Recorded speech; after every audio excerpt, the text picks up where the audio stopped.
Welcome to Liberty Chats, a podcast from Steamboat Institute. My name is Charlotte Whalen, and I'm a member of the Emerging Leaders Council, a leadership program out of the Institute, and I'm excited to be here today. My guest today is Jorge Galicia.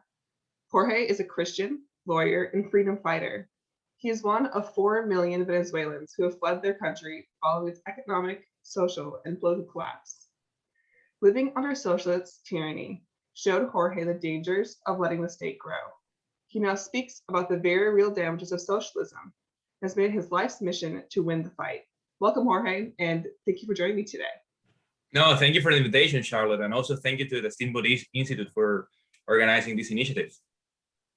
So I would love to start with your personal story. I know it's a broad question, but you've spoken about how you come from what used to be a comfortable middle-class background and how you witnessed firsthand the devastation of your country. Could you kind of talk about that a little bit?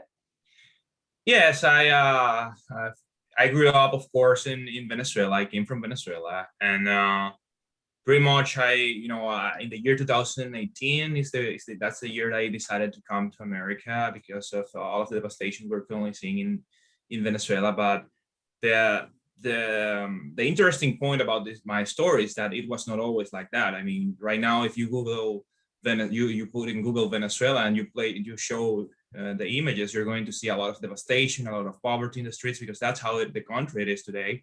But it was not always like that for a lot of people there.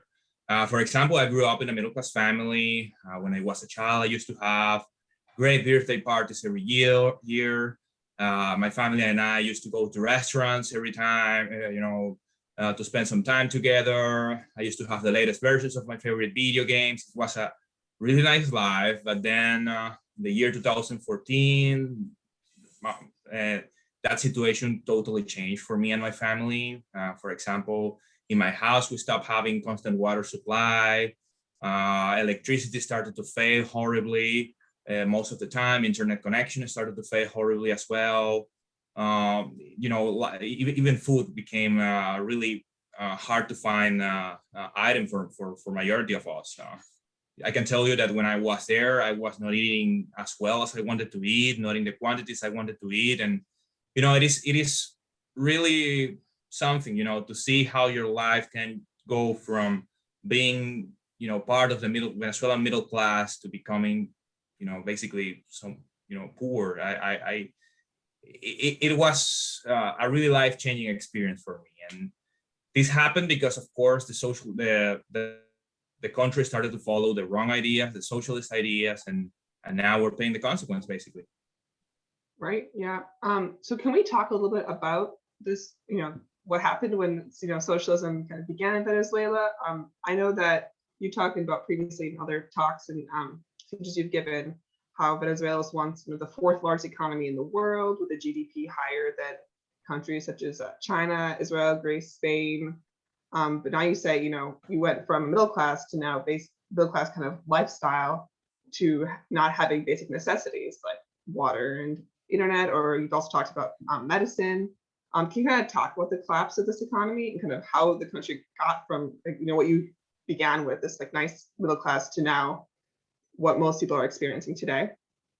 Yeah, I think it is important to understand that the process of the collapse of the Venezuelan economy didn't start like from one day to another. This was a progressive process that started as early as, I would say, 1975, when Venezuela actually gave its first major step into socialism, when we decided to nationalize our oil industry. You have to know that Venezuela has the largest oil reserves in the entire world, and when we as a country democratically decided to nationalize the industry, well, that's when the problems began, because basically the government started to receive a lot of new fundings that they were not really used to receive, because, well, during this time, Venezuela used to be the biggest oil producer in the entire world, and we have the biggest oil reserves in the entire world. So when the government nationalized the industry, they started to receive a bunch of new money, and they started to spend as well a lot of new money by creating a lot of social programs and subsidies. And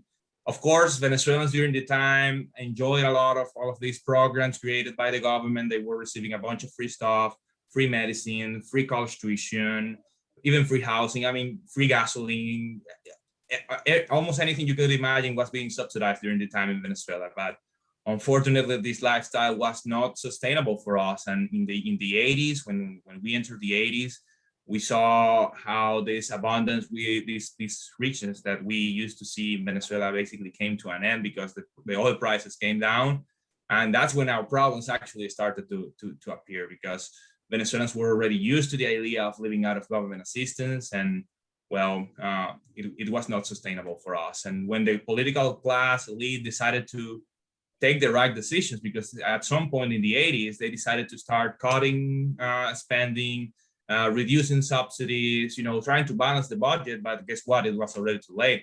Venezuelans were already used to the idea of living out of government assistance. And well, that's when our democracy started to collapse, because people didn't want to hear that changes were needed like this, like, cutting subsidies, cutting social programs. And because of this illusion of people really wanted to be able to live out of government assistance forever, well, that's how we ended up electing someone who, like Hugo Chavez, who ended up, destroying all of our institutions. He destroyed the Supreme Court. He destroyed all of our oldest institutions of our former republic, because we no longer have a republic thanks to Hugo Chavez and Nicolas Maduro. But I think, this is a story that you're not going to be hearing a lot, even from conservative outlets, and of course not from progressives outlets, because people usually think, well, Venezuela before Hugo Chavez used to be a really great place.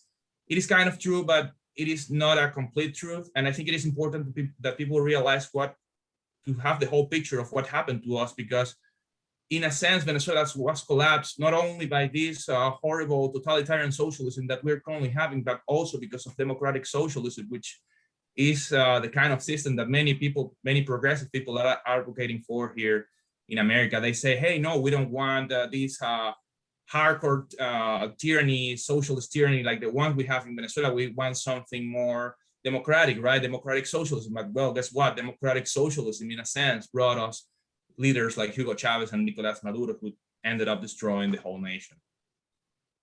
Yeah, absolutely. My next question was kind of going to touch on what you've already talked about, was just talking like warning signs of socialism in the US today. Like if you're seeing these, and you kind of clearly said yes. So yeah. What would you say, like you can think about it with, the pushes for free healthcare for all, or free higher education, or whatever, subsidizing.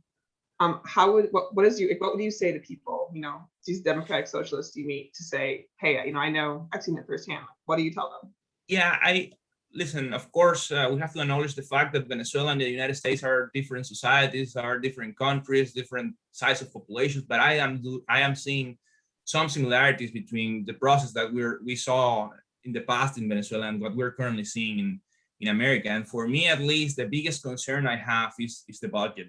I see how every single year here in America, the federal government keeps spending more and more and more, and the deficit keeps growing, and the debt keeps growing. And apparently, it doesn't even matter whether Republicans or Democrats are controlling the presidency or the Congress, because the debt and the budget just keeps growing. And I think that was one of the main mistakes that we did in Venezuela that led us to all of this catastrophe that we're currently seeing. So, I would really like to see, some real efforts coming from Congress to start trying to balance the budget, because if we don't do it on time, well, we're going to pay the consequences, and we don't know how it is going to end, right? We could end up like Venezuela, or maybe not. We could end up like Argentina, like Greece. I mean, there are several countries and societies that collapsed because they were not able to control their levels of spending on time. So that's the message right now I'm promoting, is that, to remember that money doesn't, grow in trees, right? We have to be really smart when we decide how to spend our money, because if we don't, well, the consequences could be devastating. And I don't want to go through the same all over again.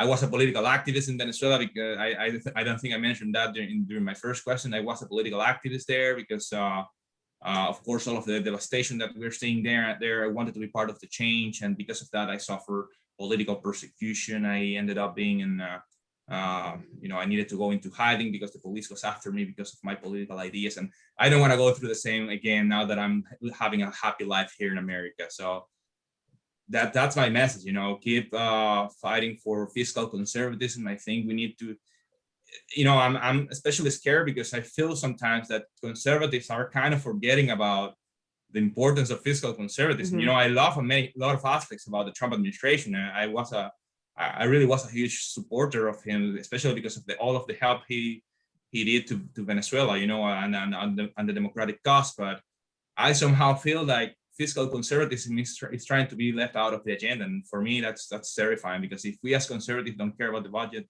no one will. Yeah, no, that's absolutely true. And when you think about kind of all the spending that's been happening around, COVID recovery efforts or just support, and I'm, some Americans certainly need help and need support. But you also think of all these like stimulus checks or just support these programs that are not targeted and just is like massive spending bills, Yeah. with some support. Mostly they've been Democratic led, but still like, Republicans are giving support for these policies as well. And it's scary to see how much money is being spent, It is. It is. kind of without thinking. Yeah, So, it definitely is.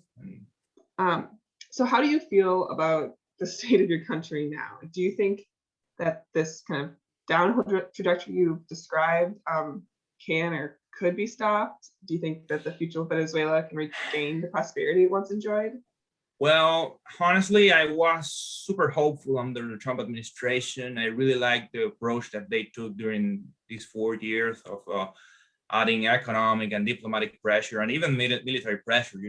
Trump ordered a massive, military movement around the Venezuelan and the Caribbean Sea to try to tackle all of the drug trafficking that is flowing in the area, because of course now, because of the sanctions, and drug trafficking is basically the main source of income for the Venezuelan tyranny. So I was extremely hopeful during this time, but now under Biden, I'm not seeing the same hard, tough rhetoric coming from the White House against Nicolas Maduro.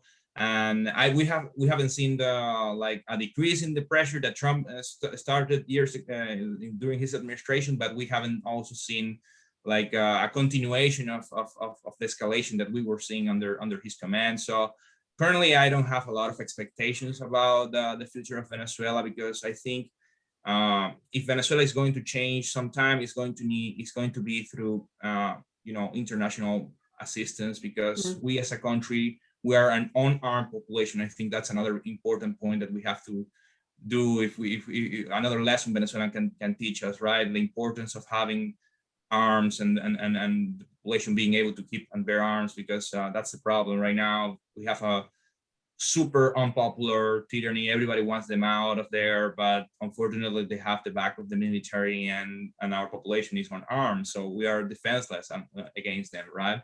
So without international assistance, I don't think we're going to have a bright future. There are a lot of problems going on right now in Venezuela. Mafias, like gang members taking several spaces of the Venezuelan territory. So even if somehow we manage to get rid of Maduro, the reconstruction process is going to be extremely tough for us, especially because we basically lost our sovereignty to countries like Cuba, like Russia, like China. Venezuela right now is like a heaven for all of these anti-American countries that are using Venezuela as a territorial platform to perform all kind of bad businesses. Like, they are using Venezuela to send drugs to America, to Europe. Even Hezbollah has cells going on in Venezuela. So right now, Venezuela is a total chaos, and I don't see how we can start rebuilding our nation without foreign assistance, honestly. So that's how I look at things right now. Right, and I think you spoke about. I looked at a talk you spoke at one point, and you said you were a political activist in Venezuela, and you kind of clearly are one here in the U.S. trying to kind of fight for your country and also against socialism broadly. And you said that, you can't return home safely. Like you do, Exactly. I don't know, like, have you kind of, this is maybe it's too personal a question, but have you kind of adopted the US as your country, do you think, in a way? Or are you trying to fight to get back to Venezuela? It is really hard question. I'm gonna be honest with you. My dream is to go back eventually. I still want to be a leader in Venezuela. I want to see my country as a prosperous nation again. I think we have all of the potential in the world, and that's I grew up following that dream, and now that I'm here, I'm loving America. I love all of the opportunities that I'm seeing here right now, and sometimes I feel, hey, this is my new home, right? But I don't know. I think last year I was super convinced that I was going to return. Now that years are passing by and I'm getting older, and I'm established. I'm getting established here in America, so I don't know. Until I'm here, I'm gonna fight for America because I feel that America now is of course my country, and I love freedom wherever I am. So I'm gonna be a freedom fighter here in America. And if I ever return to Venezuela, of course I'll be doing the same there. And I will always be grateful with this nation for accepting me and giving me protection, because that's what I needed. I mean, if I go back right now, I'm gonna be thrown into some Venezuelan prison because of my activism, and because of America, I'm allowed to to stay here and be safe and keep spreading the word against socialism. So I don't know. Only God will tell me what my mission is. For now, I feel I'm accomplishing great things here in America, and I love what I'm doing. And eventually, I don't know, if I ever have to return, I will do it gladly as well. So to wrap things up, I have one final question for you. If this might be a hard one, but if you could say one thing to young people in the US or just American people today, what would you tell them? Well, I would tell them that be careful of the promises that socialists make to you, because they can be really tempting. Who would be against receiving free college tuition or free housing or free whatever? All of that sounds extremely great, but if you start doing your research and you start understanding how the economy works and how the actual consequences that policies like that could bring to America, well, you're going to realize that, hey, this is not a good deal to make, right? Read about the history of socialism, how places like Venezuela, like Cuba, like China, like Russia, how they end up being super devastated societies because of following the wrong ideas, and be suspicious. Don't believe in politicians, especially coming from the left, because I think they come with all of these great offers of free things, but at the end, they don't care about your wellness. All they do, they want to give you a lot of free stuff. That's true, but they want to do it to control you at the end. That's the way I see it. I mean, in Venezuela right now, if you want to have some access to medicines or whatever is left in the country, you have to do it by registering into the Socialist Party of Venezuela. I mean, the ruling party. You have to have their ID saying that you are a member of the party. So of course they give you a lot of free stuff, but they do it to control you in the future and to make you dependent on government and to then control and be owner of your life. So don't fall into that. And America is a beautiful place. I know we have our problems, and we as conservatives need to start offering solutions to the problems that Americans have, because even though I believe America might be the greatest country on earth, I also believe that we as a society have problems. For example, I would say